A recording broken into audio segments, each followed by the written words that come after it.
Hi, and welcome. You're listening to the X22 Report. My name's Dave, and this is episode 1803B, and today's date is February 28th, 2019, and the title of the episode is Think Mirror, This is a Battle Between Good and Evil, Patriots Move Coming. Now, before we get started, I wanted to talk about getting prepared and being self-reliant. We've seen what the deep state is capable of. We've seen what the central bankers are capable of. And my main theme has always been to prepare for any situation. One of the best places I found to purchase survival supplies and emergency preparedness gear and food is My Patriot Supply. They understand the drive to practice emergency preparedness. Why? Because My Patriot Supply are active participants in the survivalist lifestyle. My Patriot Supply offers a vast array of survival items. Go to mypatriotsupply.com today and get prepared for any situation, because true freedom comes from attaining a certain level of self-reliance. Let's get into the economic collapse, political and geopolitical news. Now, the deep state, they put a show of all shows on, and every single mainstream media outlet, every reporter was there watching as Cohen testified. And they thought this was going to be incredible for them. But it looks like it's starting to backfire, because Michael Cohen's testimony cleared Trump of all wrongdoing. I mean, it was always dumb to believe Trump would be impeached over a stupid campaign finance violation. Even if there was a campaign finance violation, it would only mean a fine. But Cohen testified it was not a campaign finance violation when he said the following. Cohen, catch and kill is a method that exists when you're working with a news outlet. In the specific case, it was AMI, National Enquirer, David Pecker, Dylan Howard, and others, where they would contact me or Mr. Trump or someone and state that there's a story that's percolating out there that you may be interested in. And then what you do is you contact that individual and you purchase the rights to that story from them. Congresswoman, and you practice this for the president? Cohen said, I was involved in several of these catch and kill episodes. These catch and kill episodes existed between David Pecker long before I started working for him in 2007. So when you see this and you hear about catch and kill, there's absolutely nothing illegal about it. Nor is there anything illegal about paying off blackmailers threatening to expose you with the truth or lie. And Trump claims Stormy Daniels is lying about their one-night stand, and as you will see below, Trump has been forced to use the catch and kill to silence liars. Therefore, the only possible campaign finance violation Trump might be guilty of is not reporting these payoffs as a campaign expense. But if the expense in question would have occurred if you weren't running for office, then you do not have to report it. And Cohen just admitted Trump has been paying off women going back more than a decade, so none of this is a campaign finance violation. History proves he would have paid these women off had he not run for president. So Cohen tried to create the story that he's paying off these women because he got caught paying off Stormy Daniels, which most likely he had an affair with because he decided to use his own funds, and he tried to turn it around on Trump. But again, this all happened before he was running for president, so it really doesn't matter. And with his testimony, guess what? He just proved it. Cohen cleared Trump of Russian collusion allegations. He said there was no Russian collusion, but I have my suspicions. Cohen clears Trump of allegation the president told him to lie in Congress. If you recall, BuzzFeed's fake news last month revolved around the bombshell Trump told Cohen to lie to Congress about the date his Trump Tower negotiations ended with Russia. More importantly, BuzzFeed also claimed special counsel Robert Mueller had written proof of Trump's suborning his perjury. To this day, even after Mueller released a statement saying BuzzFeed was lying, BuzzFeed refuses to retract its fake news. Well, it looks like when Cohen was testifying, he sunk it forever. I lied to Congress about when Mr. Trump stopped negotiating the Moscow Tower project in Russia. I stated that we stopped negotiating in January of 2016. That was false, he said. Our negotiations continued for months later during the campaign. Mr. Trump did not directly tell me to lie to Congress. That's not how he operates. What did Trump do to make Cohen believe he wanted his fixer to commit perjury. Cohen claims this directive came in the form of body language. Body language? This is absolutely ridiculous. So Cohen cleared Trump of knowing in advance about the WikiLeaks document dump. Here's another crucial piece of Cohen's testimony. In July 2016, days before the Democratic convention, I was in Mr. Trump's office when his secretary announced that Roger Stone was on the phone. Mr. Trump put Mr. Stone on the speakerphone. Mr. Stone told Mr. Trump that he had just gotten off the phone with Julian Assange, and that Mr. Assange told Mr. Stone that within a couple of days there would be a massive dump of emails that would damage Hillary Clinton's campaign. Mr. Trump responded by stating to the effect of, "Wouldn't that be great?" Well, Cohen's testified that days before the Democratic convention, Trump was told about the WikiLeaks release. The Democrat convention was held between July 25th and July 28th of 2018. In other words, Trump was told days before July 25th. Well, except there's a problem. We knew in mid-June, and let me just say this again, we knew in mid-June WikiLeaks had an email trove from the Democratic National Committee. You see, WikiLeaks founder Julian Assange bragged about having the incriminating emails on June 12th. 4 days later, on June 16th, at least a month prior to this notorious phone call, WikiLeaks began its release of the DNC trove. Finally, on July 7th, WikiLeaks was offering the media access of its pending Hillary Clinton publications. Boom, boom, boom. Cohen just helped Trump and just hurt himself and the deep state and everyone else that was trying to get Trump. It didn't succeed. If anything, Cohen's testimony hurt the case against Trump. The media lost out too. They billed Cohen's appearance as a climatic moment, then struggled to salvage bits and pieces of their shattered narratives from the wreckage of his testimony. Yet there was something significant that happened, and now it becomes crystal clear why Representative Elijah Cummings, the chair of the committee, renamed it last month. What was once the Committee of Oversight and Government Reform is now the Committee on Oversight and Reform. They took out the word government.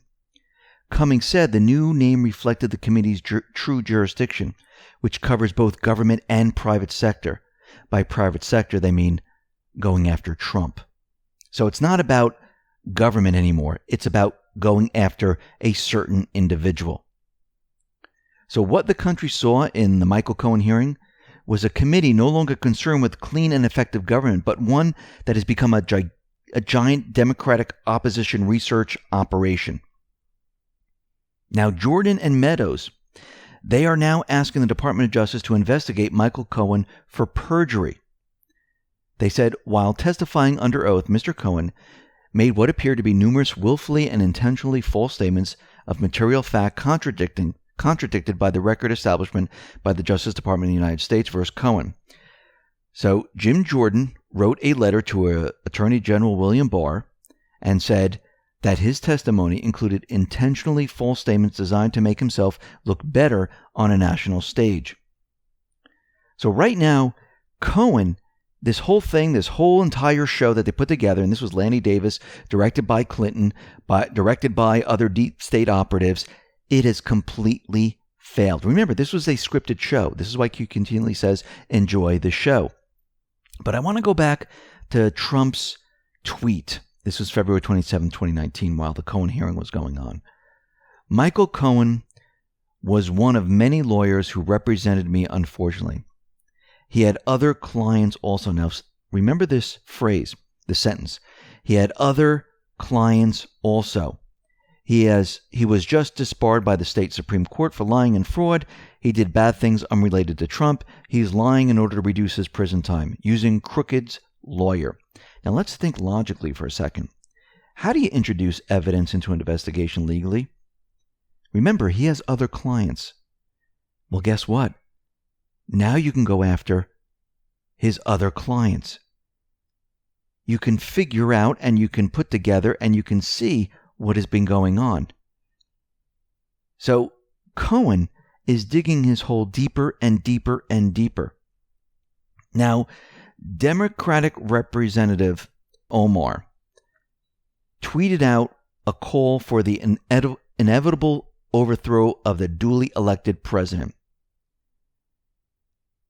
She tweeted out the following: I believe that impeachment is inevitable. It is also a terrifying notion. Nations struggle anytime they overthrow a dictator, and Trump really has the making of a dictator. Note, Mueller's report isn't even in yet, and Cohen gave no smoking gun on collusion, but impeachment is inevitable. Think about this for a second. They are so desperate right now and afraid. They're trying everything. Let's go back to Q's post 2901. This was February 26, 2019. It said, internal civil war. There's a fight between good and evil right now. All-out assault against the duly elected president of the United States. We have never experienced anything like this in our history. Treason and sedition at the highest levels of office throughout many departments. Propaganda arm, fake news media of the Deep Party in full attack mode. Propaganda arm of the fake news media of the Deep Party limit sheep you from learning the truth. Propaganda arm, fake news media of the Deep Party retain control of narrative, control over you. House D's in full attack mode, no facts, only statements. Senate D's in full attack mode, no facts, only statements. This is their last stand. Their fear is that they're going to be prosecuted. Their fear is of a public learning the truth. Their fear is that they're losing power. Bribes, blackmail, threats, etc., all being deployed. We are at war. It is becoming very clear why Q in post 2261 said that FISA was going to bring down the House. Remember, this was before the elections. Q knew that the deep state was going to go after the House. Q knew they were going to start the investigations. Q knew that it would include these corrupt individuals. Q is telling us all these players who are pursuing these investigations, they are the ones that are going to be brought down. The corrupt individuals in the House are going to be brought to their knees. And that's why in post 2261 it says FISA equals start. FISA brings down the House. These individuals are not working from a position of strength. They're working from a position of weakness. How do you know this? Look at what they're doing. Look at their actions. They are throwing everything at the wall and they're hoping that something sticks.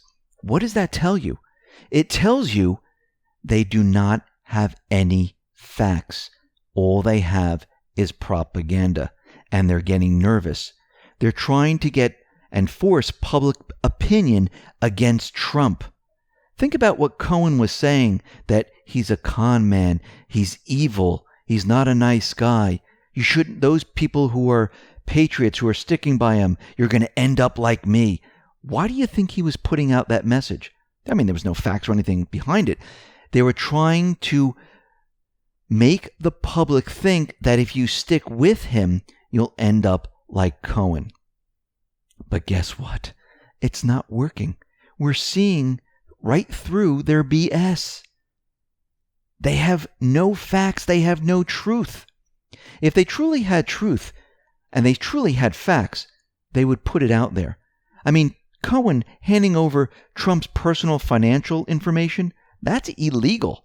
And if he's handing over that information for one client, I guess individuals can go after others and find other things out. The deep state, they are in trouble. And they know it. The rest of America might not know it, because those people who are asleep, they're looking at this and they love shows. They're not thinking facts. They're not thinking any other way. They're just enjoying the show. But the people that are awake are pointing out every single thing that's going on here. And people are starting to wake up because they're hearing other things saying, well, wait a minute, this doesn't make sense. He lied again. Why am I going to believe a liar? This makes no sense. Now, it looks like out in Canada, Trudeau might be in trouble because a former member of the Canadian Prime Minister's cabinet has testified that he tried to interfere in a criminal investigation. Didn't we have this here in the United States? Didn't we have people interfering in a criminal investigation? Obama, Loretta Lynch, James Comey, Peter Strzok, Page, Brennan, you name it. So former Canadian Attorney General Jody Wilson-Raybould testified before the House Justice Committee, alleging that Prime Minister Justin Trudeau and others in administration pressured her in inappropriate ways to reach a settlement with an energy company that has been charged with crimes. Now, why would they do this? Are they worried about the outcome of this, or what might they find out? Maybe, but it looks like he's in a little bit of trouble right now. Now, yesterday we mentioned that the House, they voted to pass H.R. 8, and it looks like it has passed. They're going to be passing H.R. 1112. This is the Enhanced Background Checks Act of 2019. And what they're going to try to do is they're going to try to push this into the Senate. Now, according to the NRA, H.R. 8 is bad, but H.R. 1112 is worse. Under that bill, gun sales from licensed dealers would be subject to the discretion of federal officials. Through either malice or incompetence, the legislation creates an unworkable system where gun buyers would be placed in an endless loop of background checks and would never actually receive the firearms they wish to purchase. Now, of course, this was done on purpose so nobody will ever receive the firearm. They're always thinking of ways of trying to keep weapons out of the hands of the everyday person, because an armed society is in control. An unarmed society is not in control. And we know the Founding Fathers wanted we the people to be in control. This is why they gave us the Second Amendment to protect the First Amendment and the rest. The two bills are expected to pass in the House, but again, they're going to need the Senate. Now, we know the Senate was the key. We know the Senate most likely will turn this down. But even if it makes it to Trump's desk, you know what Trump's going to do. He's going to veto the bills and nothing will happen. But I noticed the mainstream media likes to make it seem like, oh, the House just passed gun legislation. It's a sweeping victory for the House, and now it's fantastic and it's going to move to the Senate. Well, they didn't say the Senate has to vote. And they didn't say that Trump, well, he's going to have to look at it and decide what he's going to do with it. And most of the time, these pieces of gun legislation, they stop at the Senate. And then normally what happens, we see an event to try to push these events. So I would suspect in the next couple of weeks, 1, 2, 3 weeks, we might see some type of shooting event. Maybe multiple events. But when you look at this, I would see a big event because they want it plastered on the mainstream media. They want it running over and over and over, and it has to be horrific. Usually it has to do with children or women or something like that. So we'll have to watch to see how this all plays out. But once again, as it moves to the Senate, they need something to help it along. And normally they resort to some type of major event. Now, out in North Korea, the mainstream media is making a really big deal about that there was no deal in North Korea. And Trump emphasized there was no rush to get a deal with North Korea as he sat with Kim Jong Un. He says, I've been saying very much from the very beginning that speed is not that important to me. We don't want the testing, and we've developed something very special with respect to that, Trump said. I just want to say I have great respect for Chairman Kim, and I gave great respect for his country. I believe that it will be something economically that will be almost hard to compete with for many countries. It has such potential. Trump walked away from a deal. Or did he? Because despite no formal deal being reached, North Korean leader Kim Jong Un said that he wouldn't test weapons or anything nuclear related, and he promised Trump that he wouldn't do it. A reporter asked Kim Jong Un the following question: whether he's willing to denuclearize the Korean peninsula. Kim answered, if I wasn't willing to do that, I wouldn't be here right now. Kim also said he was willing to permit the U.S. to open a liaison office in North Korea. Now, this is very interesting, that Kim is allowing the U.S.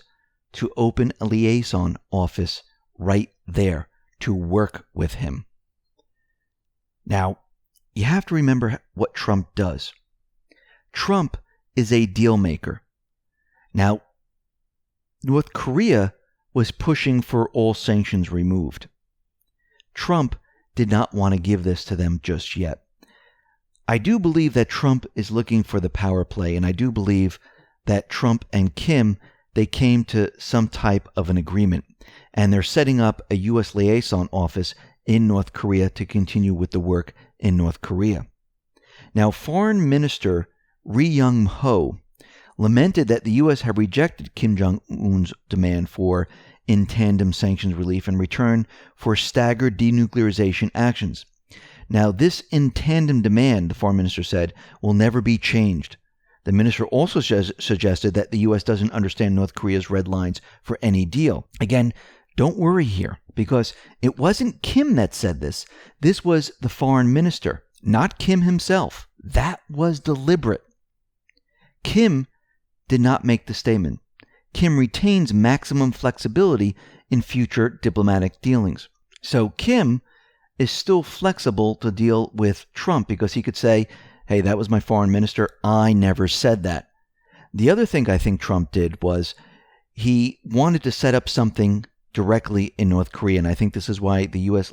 liaison office is going to be set up in North Korea to deal with North Korea going forward. Also, I do believe that Trump set up a power play. Remember, Trump likes these individuals to come to him, to show that he is the master and to show the mainstream media and everyone else that he is in complete control. I do believe that North Korea, Kim Jong Un, will be writing a letter to Trump. Then we'll see liaisons go over to North Korea to work out the final deal.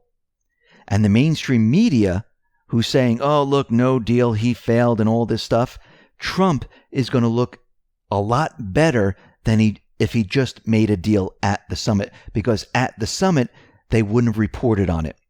Now, later on, he's going to show that Kim Jong Un came to him, and Kim Jong Un is asking for the negotiations to continue, and they're ready to denuclearize. This will make Trump look a lot better, because Kim Jong Un is going to come to him, which means Trump is in control. And I believe this is the play that Trump is going after. And you can see the mainstream media at that point, they will have nothing to say. Think about what has happened here.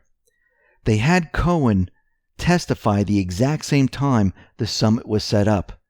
Trump, I believe on purpose, knew that this was the plan and didn't want the deal to come out of the summit. Because if there was a deal made, it would have been overshadowed by Cohen's testimony. Later on, when Kim Jong Un comes to Trump, they won't know when this is happening. And guess what? Trump will then say, I have a press conference. The mainstream media will all be televising it because he has something very important to say about North Korea. They might even leak that it's not that great.